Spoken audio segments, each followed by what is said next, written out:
Pulang-pula, oh.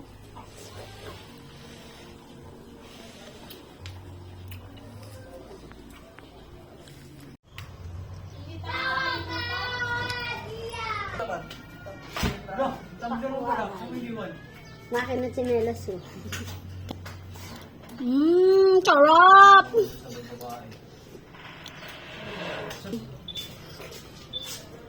At may bit-bit ka na. Saan galing yan? Bigay sa akin ano. Okay. Nalandan na. Kanya lang.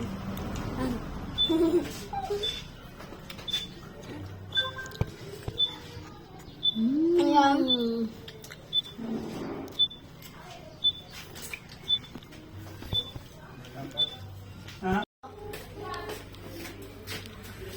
Sarap ba yan, Jake?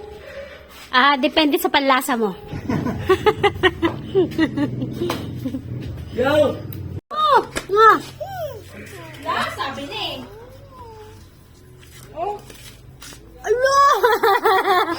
Yum, yum. Sarap! Tulungan mo ate, di na kaya buhatin. Boss, patawagan yung customer? Patawagan yung customer ba? Kasi po ni mama. Sarap! Paano natanggal?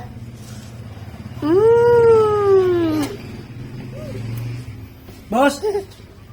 At ang sarap nga ng prutas na to, lalong-lalo na ngayong tag-init. Good morning! Araw nga ng linggo ngayon at hindi kami nakapagsamba, kaya nandito lang kami sa bahay ngayon. At ito nga, medyo maaga kaming nag-lunch, tapos maaga din ako na malengke para bumili nga nitong prutas na to kasi nahanap-hanap talaga namin dahil napakainit ng panahon. Hindi kami nakapagsamba ngayon gawa ng may importanteng schedule si Papa B sa kanyang trabaho. Pagkatapos nga naming mag-lunch ay binuksan ko na kaagad o hiniwa ko na kaagad itong nabili namin pakwan sa palengke. Tapos kanina pala pagkarating namin inilagay ko muna siya sa ref kaya ngayon nung hiniwa na ay medyo malamig na. Tapos ito nga nag-eksperimento naman ako dito, nakita ko lang ta si TikTok. Syempre gaya-gaya tayo kaya gagawin din natin, titikman natin kung ano kayang lasa nito. Ayan, nag-dice lang ako ng mga watermelon, naglagay ako ng Yakult, tapos naglagay ako ng cold water. Tapos naglagay pa talaga ako ng yelo dahil napakainit nga. Gusto ko mas malamig. At gumawa na nga rin pala ako ng salad, ng green salad, para nga kay Papa B pagdating niya. Kasi for sure gutom yun sa trabaho. Kaya gusto ko pagdating niya may makain siya, may mamemerienda siya. At hindi ko na siya pagmemeriendahin ng pansit canton dahil bawal yun sa kanya. At hindi ko na rin siya muna pakakainin ng kanin gawa ng napakainit ngayon. Kaya iwas-iwas muna sa mga nagtitrigger ng hypertension. Ito, may konting protein pa rin naman to, may eggs pa rin siya. Tapos itong mayonnaise, medyo hindi siya healthy pero okay na rin, hindi naman sobrang dami. So magmimix lang ako ng plain na mayonnaise, tapos ito namang herb and garlic na mayonnaise. Tapos lalagyan ko lang konting water at ito na yung kanyang pinaka-dressing. At naglagay nga rin pala ako dyan ng ground pepper. Ang tama nga ang gawa ko nito kasi maya-maya pa habang kumakain kami ng pakwan sa labas, dumating si na Papa B. Pero syempre masinunan niya yung pakwan, mamaya na lang daw to at aalis pa ulit siya. Pagka-uwi nga niya, atin lang ang kakainin niya. No, don't pilit-pilit me.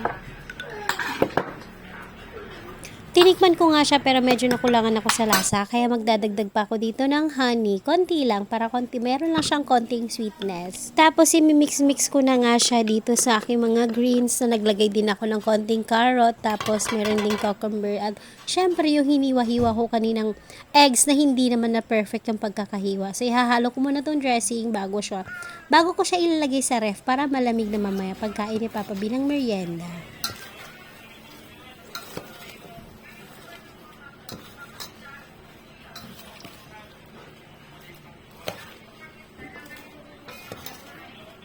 At ito na nga yung ginawa kong watermelon na may Yakult na hindi ko naintindihan yung lasa. Kaya ayan, pinatunaw ko yung yelo at nilagyan ko lang siya ulit ng watermelon para mas tumamis pa. Kasi hindi ko po naintindihan yung lasa, trust.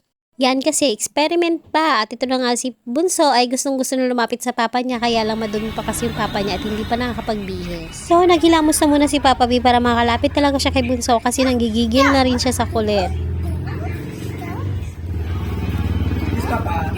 Kiss Papa!